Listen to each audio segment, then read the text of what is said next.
teil olid sa 19, täna 15, et kuidas sa oma sõidud kokku võtad ja startides kuni nii-öelda lõppsõiduni välja? Esimene start oli väga kehva, aga kuidagi esimeste ringiga tulin sinna 20 kanti ja füüsiline pole veel nii hea, vaadates seda, ma olen alles paar tundi tsikli peal olnud. Et esimese sõiduga rahul olen, 19 sain punktid kätte. Kas füüsiliselt tähendab seda, et sa jaksad nagu sõita lõpuni või siis sa hakkad juba lõpupoole veidikene ära väsima?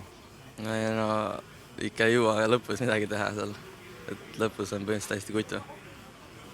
Kas sa lõpupoole hakkad siis ka kohti kaotama ka? Eile mingid kohad kaotasin, aga üritasin ikka hoida kohti. Sul oli vahepeal nagu vigastus, kui kaua see paus sul kestis ka? Paus on olnud päris pikk, mul oli eelmine aasta olin detsembrist augusti lõpuni väljas ja nüüd mul oli uuesti 1. veebruar ja siis see oli juba kuu aega.